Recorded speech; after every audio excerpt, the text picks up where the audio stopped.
Hey everyone, I am MSK, aka Master Swag King, coming at you guys today with another video. And if you guys are returning viewers or new viewers, then please consider subscribing to the channel if you have not already. Leave a like on this video if you enjoyed it and comment down below. Also, make sure you guys hit the notification bell. That way you guys can get notified on whenever I upload a brand new video. And in today's video, we are going to be talking about Absolute Spider-Man versus Absolute Batman. So if you guys don't remember, back in 2024, like later into the year, about around October, early September, let's say, DC Comics actually on Twitter, it was actually linked through this website, Popverse. They had basically told Popverse that Absolute Batman #1 was the highest selling comic book of 2024. So for a lot of you guys who don't know this, comic book sales have not been actually reported in a very, very long time. And we know sales of comic books are very disingenuous because it's basically stores ordering units of comic books, not actually someone walking into a comic book shop and just ordering the book, as, you know, multiple people would have to do that, right?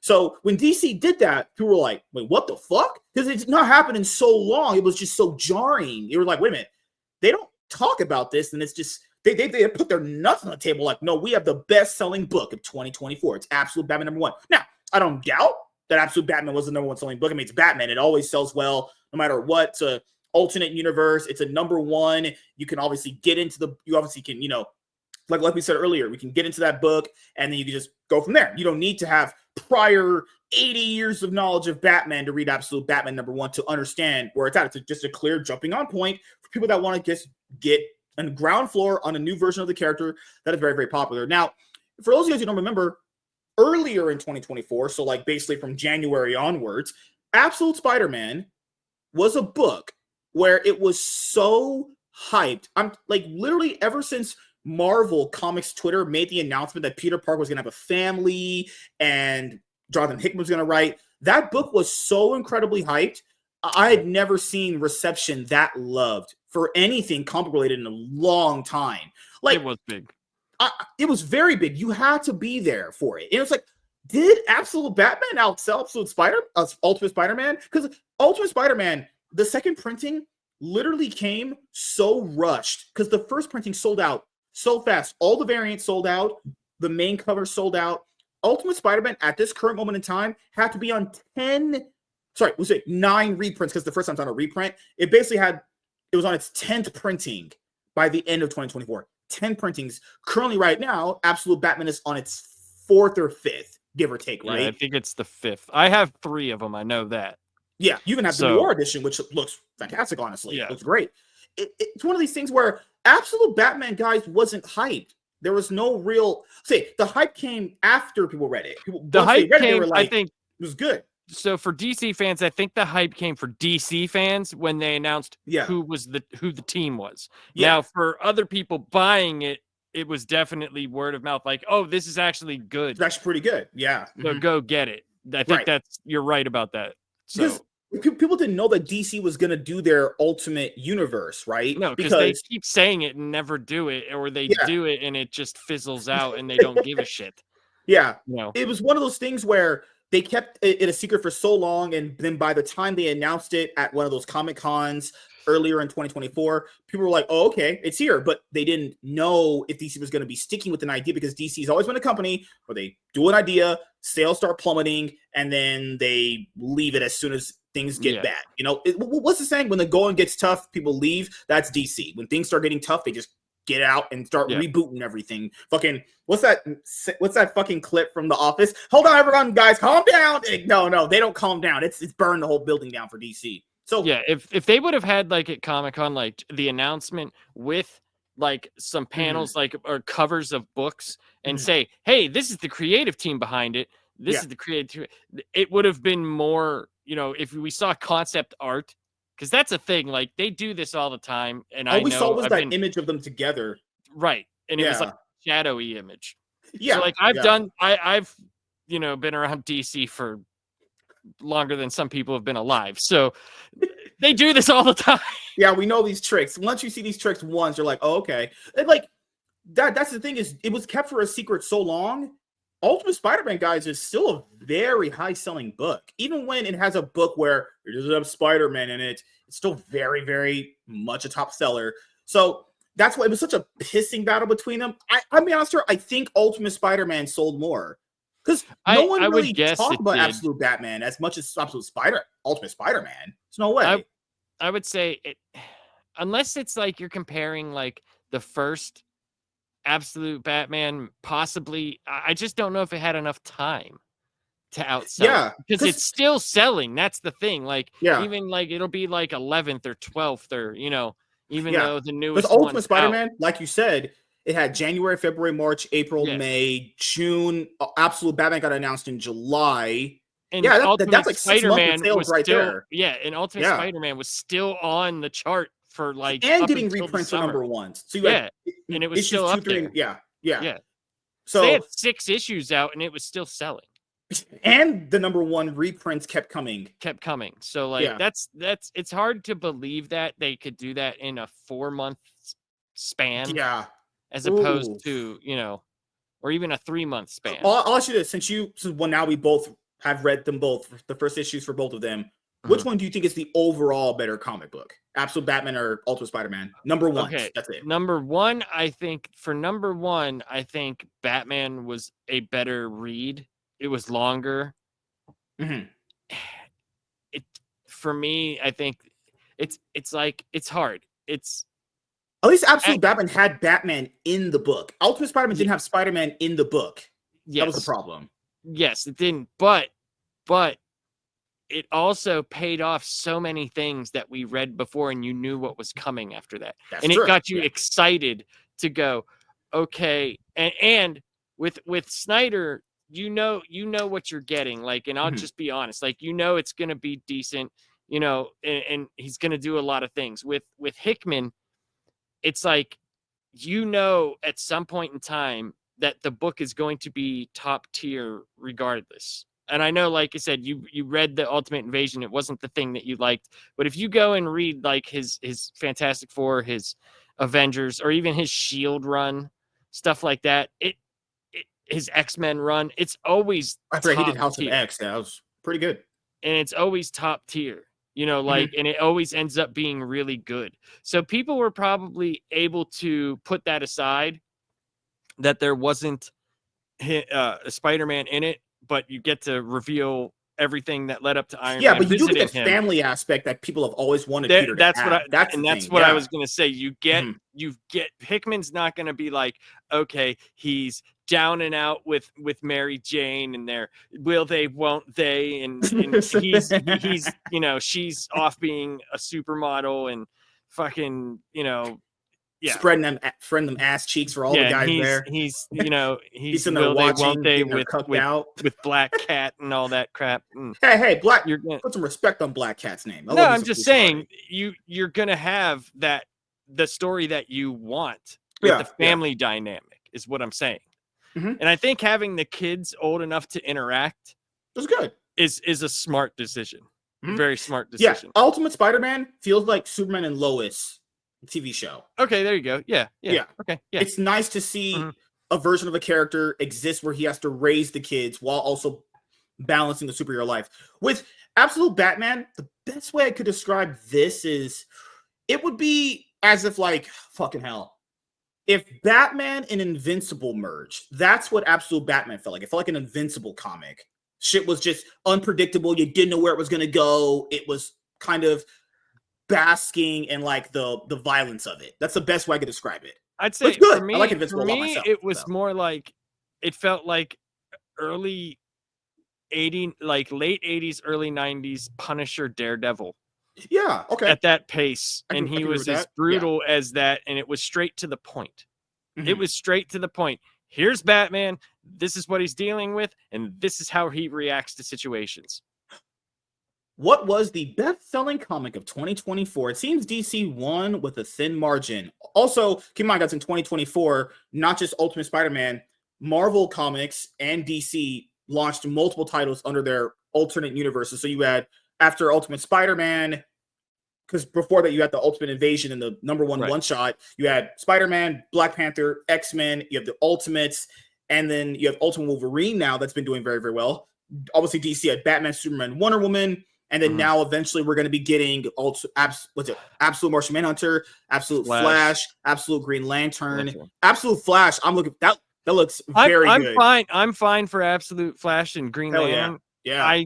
They better pull something out of their ass for Martian Manhunter. I'll be honest with you, we'll review issue 1. If that shit is trash, I'm not doing it. Yeah, if it's garbage, I'm waiting for the trade. Oh man, that Absolute Martian Manhunter looks so damn ugly. They hate John Johns. They hate him. They have to. They hate all him. those fake fans on Twitter that's like, oh no, Scott Snyder, we'll buy it. No, you won't. That looks like shit. That art looks like objective shit. It looks like trash. It looks so bad. You tell me that looks good compared to this? Yeah. You guys said that looked bad. That looks better than what the hell the Absolute fucking Martian Manhunter looks like. What the hell? Yeah, and you know, the Absolute Batman has great art. You know, so does Ultimate Spider-Man though. Ultimate Spider-Man has some really, really good art. Marco Cicchetto was very good. And I'll say this: when I'm reading Ultimate Spider-Man, and you can just when you look through the pages of it, it does feel like you're in a different world. The way that it's like the way that the backgrounds are colored, the way that I don't know, it just feels different. I don't know. It doesn't feel like a 616 book. Oh, forgot. Before we go, we're reading more of this. Who do you think wrote a better story, Jonathan Hickman or Scott Snyder? For at least issue 1. That's hard. See, that's hard because Hickman's one of those guys that I can't. One story, like one issue, I can't judge it off of. Like because he's not a one issue kind of guy. That's the thing. No, but. I would have to say, just from a storytelling point of view, I think Jonathan wins it on that. I think he made a much more interesting, compelling story, you know. But I feel like Scott Snyder's led into more action-related stuff. But you know, I think it's, as you always say, different strokes for different folks. Well, I mean, he definitely did a different take on the origin. You know what I mean? It was just the dad dying. We got a lot there. You know what I mean? There was a lot there. Plus, it was also 50-something pages or 40-something pages as opposed to the 24. So I think it was able to flesh it out a lot more. But I think Hickman did more with less. Yes. If that makes sense. The numbers are in, and we now officially know the best-selling comic of 2024. And it's DC claiming the honor, edging out Marvel's top-selling title by a narrow margin. The rest of the top 50 best-selling comics of the year provide valuable insights into the trends driving sales and the reasons behind them, making this an exceptionally intriguing data set. Drum roll, please. The best-selling comic of 2024 is none other than Scott Snyder and Nick Dragotta's Absolute Batman #1. This success proves that DC's all-in initiative and the launch of their Absolute Universe were the right moves for the publisher. Well, to be fair, I will say this. They had nothing else left when Dawn of DC didn't really hit the way they wanted to. There was a lot of titles in that Hot Girl. You remember Hot Girl? It was written by a Troon. It was terrible. While there were strong contenders for the top spot, it's no surprise Absolute Batman took first place. The series has been a massive hit with readers, reimagining The Dark Knight in a bold and refreshing way after 86 years in comics.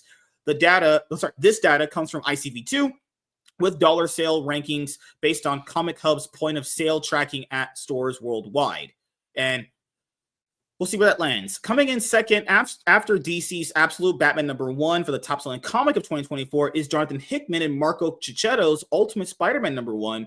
Following closely in sales are Absolute Superman #1, Absolute Batman #2, Absolute Wonder Woman #1. DC's Absolute titles truly shined this year, revitalizing the publisher with a momentum that has undoubtedly thrilled both readers and longtime fans. A look at the rest of the bestsellers reveals a clear trend. DC's Absolute and Marvel's Ultimate runs dominated the year, raising the critical question why. Now, the key here is the reason why we know DC has more staying power with theirs a little bit is because, hey, I'm going to be fair to Marvel here. Ultimate Spider-Man, great. Knocked out of the park. John Hickman, great job. Ultimate Black Panther, after issue 1, which sold very, very well, Ultimate Black Panther was very much dropping on those sale charts. Mhm. Ultimate X-Men dropping on the sales charts. Yep. The Ultimates dropping on the sales charts. The only thing that kind of did well was that other one-shot special they put out, which was the Ultimate Universe 1 year in, was a number 1 year one in. one Yeah. shot. Yeah. Mhm. Like Ultimate Spider-Man is basically doing the legwork here for a lot of It is. Marvel's Ultimate Universe. And I think that's what I was, because the only thing that I could possibly believe, and me and you talked about Mhm. this like a month ago, where the landscape had shifted to like 15% DC grabbed back in the shares. Mhm. So that I could understand that, because like I've said, regardless of how popular Mhm. Spider-Man is in media, Right. it is hard when Batman has a good book out, or Superman, Mhm. or Wonder. It is very hard for him to compete with Batman and Superman, It especially. also goes to show you how much of power Spider-Man has with people, where if 100%. The he fact that can, it's even up there. the fact that he Yes. can carry a line, a whole entire Yes. universe with Ultimate Spider-Man, it's great, honestly. And keep in mind, a lot of people have been clamoring for a good Spider-Man story since, oh, good lords, how long? Been a A long long time. time. Yeah, Because I mean, even then, Amazing Spider-Man was always up there. It was yeah, always up there. But now, like, and you could see how much it dropped off because of Ultimate Spider-Man, where people are like, it's more like we've talked about for since we mhm, started this. It's about the creators, man. They need true. good Mhm, guys on the good character books. Scott Snyder goes on there, right? He's established. He did the New 52 Batman. He also did the Dark Knight's Metal and Death he Metal, did. Yeah, he did a and lot of those stuff. were Holy those shit. were super popular. Mhm, Super popular. As soon as that happened, where did the regular Batman series go? yep. Straight down. Nobody gave a shit. And I'm not saying it was a great book. It really wasn't, but Batman has that staying power. Mhm. And now he's got something that's actually good. So people are going to buy it in droves, because it's like, oh, Batman's cool again. Yep.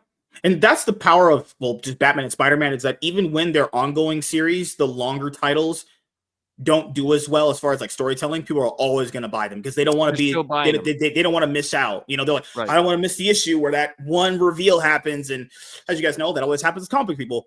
What do Absolute Batman, Absolute Wonder Woman, Ultimate Spider-Man, Ultimate X-Men, and Absolute Superman have in common? They're alternate universe. I mean, okay. Yeah. Accessibility. Yes, I guess that's true too. These titles eliminate the need for prior reading, offering fresh starts for new readers.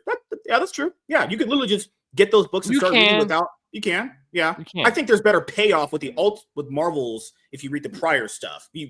It's better there, but Yeah, yeah, you sure. you definitely even though like it's a slog, you definitely need to read the Ultimate Invasion and the one shot, because it makes it so much better, in Yeah. my opinion. The payoffs for, if you're just reading, and yeah, you could be like, okay, in this world, Peter Parker, there's no superheroes. Oh my God, what's this message from Iron Man? Okay, Mhm. I see now. But then you could have seen why that needed to happen and what happened to make that happen. Yep. One of the biggest barriers to comics is the overwhelming backstory and history, with many titles tied to hundreds of issues or past events, an obstacle that often deters potential fans. Marvel's Ultimate and DC's Absolute line solve this by providing self-contained stories that require no prior knowledge, making them perfect entry points for newcomers. This accessibility undoubtedly drove the high sales, allowing anyone to pick up these comics and drive right in. But that's the other I thing don't, too. yeah. All of that is true to a certain extent, but this is the thing too. A lot of people don't understand. The reason why they get the benefit of the doubt right now is because when you essentially make a universe like this for DC and Marvel, number ones are very much one of the biggest driving number issues for sales. Yeah, Number but it ones, also, do you variant think it really covers. brought tons of new fans, or was it fans like me who were lapsed?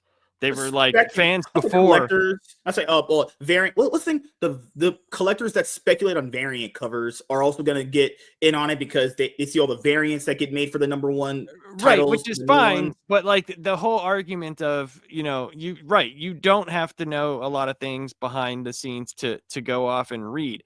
Yeah. But do you think it brought new readers, or did it bring people who had not been reading Batman for a while, or not had been reading Spider-Man for a while, but they were still comic book fans?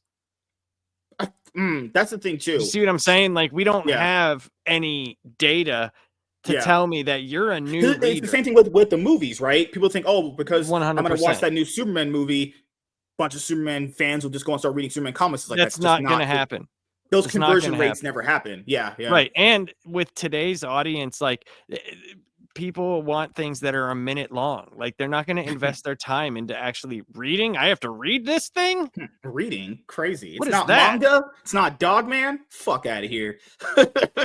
Yeah, it's not webtoons. Whenever like my wife reads that, she reads them, and I look, and it's like, this has been clicked on 2 million times. I'm like, Jesus Christ. You know, like, good Lord. In addition to DC beating Marvel for the best-selling comic of the year, market trends show DC gaining significant ground in the market share, according to the Q4 2024 comic store market share report from ICV2. Marvel's share dropped from 39.9% in Q3 to 33%. That's because it's only carried by Spider-Man, guys. Ultimate X-Men and Ultimate Black Panther consecutive issues have pretty much been dropped around, like, what? From what I always see, because I still check the numbers, in the range of 30 to 40, minimum 20. So they're doing okay. That's the high point, is 20. Yeah, those are the high points now for Yeah. Ultimate Black Panther. That's in like issue 12 coming up. Ultimate X-Men, which is like issue 12, you know? So it's all carried by Spider-Man. They have to, that's why they put out Ultimate Wolverine, to revitalize the sales again. They have to be putting out more of these characters. Like, I guarantee you, you're going to be getting fucking hell. Insert any popular Marvel character. Ultimate fucking, could be Daredevil, it could be Ultimate Punisher, it could be any of the popular characters, and they'll boost the sales of Ultimate Doctor Strange. Well, it reminds me of the 2099 series. It does. Yeah. And you know, where Spider-Man 2099 was super popular, and they made X-Men, which was not good. Like, people didn't care about it. And then the Punisher had a great run on there, and so did Doctor Doom. Doctor Doom 2099 is fantastic. Ultimate Doctor Doom, which could be a series they could do out of the Ultimates, but then again, he's already part of that team. So why don't they could do an Ultimate, but they could break him off there. They could. Thor could be that character. They could do that for 2. You know, there's other characters they can do to, you know, push the sales. But the fact that Spider-Man can do it all on his own is fucking insane. It is crazy. Meanwhile, DC Comics experienced a nearly equivalent rise, climbing to 26.9%, suggesting that Marvel's loss became DC's gain. Overall, 2024 was a standout year for DC and solidifying its position in the comic industry. Also, that's a little disingenuous. They had to pivot to that point because some of their books weren't even in the top 10. There was literally months where a book of theirs was barely hitting 15th. That's like when they did freaking Dark Crisis on Infinite Earths, and that was so hyped, and it was so, like, you know, I think they put Williamson in a really bad spot there, because you're when you bring up, oh, this is the biggest one since regular Crisis on Infinite Earths, and you know, and we're tying back, we're bringing everything back, and it's like, and it sucked, you know, and it's not even Williamson's fault, like, because it's just like what you had to work with was so stupid. That's why I think it's editorial that makes them. We're breaking up the Justice League. Oh, that's real fucking smart. Boy, that sounds like a great idea. Might as well replace the Justice League with the JSA or the Titans. Oh wait, they did that, and no one cared. Yeah, no one cared. What happened? The last time anybody cared about the JSA is when Johns was writing it, and it was a cult classic, you know. And that's the thing. Like, it was and great. Only Jeff Johns can do that. He can take characters like that and make them bestsellers, because a lot of other people cannot. Jeff Johns is a pretty good writer. Yeah, it was a cult classic. Like, it wasn't like selling like fantastic, but you look at the Omnis and stuff, and they do great because the full run is there, and you're like, oh, I can read this whole thing, and it's an awesome thing. It's just like Jeff Johns' Green Lantern. How many times do you hear people, like, when they bring up Green Lantern, it's like, you got to read the Johns run, right? Yeah. So it's like that, and whenever he's, you know, not there at DC writing tons of books, see what happens. Overall, 2024 was when I was having sex with my wife. I'm joking, guys. That said, Marvel remains strong, but it will be fascinating to see if these trends continue to favor DC moving forward. That's the problem there, is, like we've talked about, when does this kind of hit the wall? Like a lot of older women hitting the wall, where at some point it will hit, where if the quality of writing for any of these absolute titles ever falls off, you know, people are literally looking for any reason to drop these books off their pull list. I think even when that still happens, you'll still have a lot of people that'll read them, but you'll Yes. definitely see a dip in sales because at some point, some of these are not going to be bestsellers. Like Batman will probably still be there. Superman, as you said before, stuff you've been hearing, it's looking like It's won't be just having that that much staying one power. issue, man, and I just, you know, I read for it and it got back to where, you know, it was, but it's like once you do that, once you take the steam away, Mhm. it's like, is it hard to get back because it happens so early where people are like, well, in the early stages you could kind of make mistakes. Not really when you're doing something like this, because like I said, they have to cross over with our regular universe. So do they do it whenever it starts to fade and nobody gives a shit? Because that'll be a problem. Nobody will care by that point, right? And we've seen that the regular books aren't selling. The absolute books are, but the regular books nobody cares about, right? So Mhm. either they have to do it when it's at a high point, or they're going to be DC and shit's going to start sucking. They're like, all right, we got to do it now. We have to make the event now. Yeah. It's got to happen right now. And then nobody's going to care. Because what are they pulling now? Because the absolute universe, since we're not going to be going through a lot of them, at least it'll be my first time going through a lot of these books. Now you're at a point where everyone's just thinking, when is these characters going to cross over with the main universe? And it's like, right, once you blow that load eventually, what else you got? You know? Well, that's what I mean. So like how long they're kind of like pigeonholed almost into it not ending well, because we Mhm. haven't even heard anything from Darkseid. And we're already, you know, like with the combination of all three books, we're almost 15 books in. You know, and I understand you got to establish their universes and stuff like that, but not even like, you know, any repercussions of the main villain being, you know, his whole drive was to have that planet and that world be brought through from him. So Mhm. like it's like, okay, well, what does that mean? Are we going to learn about that in the Justice League books? Yeah.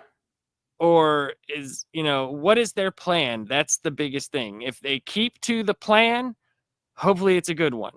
But if they start Sure. straying from it, you'll see an event sooner or later. And when they rush their events, you get like House of Brainiac, you know, and stuff like that, you know. So I just hope that they consistently write better books. And I really hope someone looks at that absolute Martian Manhunter and And really, go really turn that. looks at it and says, you know what, maybe this isn't a good idea, or go, this is a limited run that ties in to something here. Maybe that's the one that ties into, you know, Darkseid or something, or, you know, since he's a telepath, he figures out that there's another universe. Maybe they don't know about a multiverse. You know, Mhm. the absolute universe doesn't know about multiverses. Maybe that's the character that you can do that with, but the story has to be good. We already know the art isn't, so like, Yeah. That's why they're only doing a 6-issue series because they know that shit is probably not selling past issue. I think on issue 3, that shit is going to be like 25 on the ICV2 charts. that's what I mean. Like, so yeah, We'll see where it goes. we'll But see.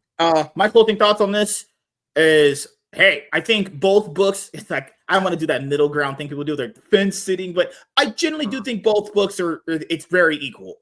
But I will say the edge slightly goes to Ultimate Spider-Man because I do feel like Jonathan Hickman wrote a much more interesting story with setting up the universe compared to the Batman one. I think if you ask me, I would just say Absolute Spider-Man is slightly better. But Absolute Batman is good. It's not a bad book itself. And what's good about these books is you can just buy the trade. Well, Spider-Man, at the time I was doing this video, you could just buy Ultimate Spider-Man, Married with Children Volume 1, just get in. Absolute Batman, you can just buy Absolute Batman #1 and get in. Simple right there, Yeah. you know, with no prior knowledge. But yeah, so thank you guys for checking out this video. If you guys are returning viewers or new viewers, then please consider subscribing to the channel if you have not already. Leave a like on this video if you enjoyed it and comment down below. Also, make sure you guys hit the notification bell. That way you guys can get notified on whenever I upload a brand new video. I'm MSK, aka Master Swag King, and we're signing out, guys. See you guys later. Peace.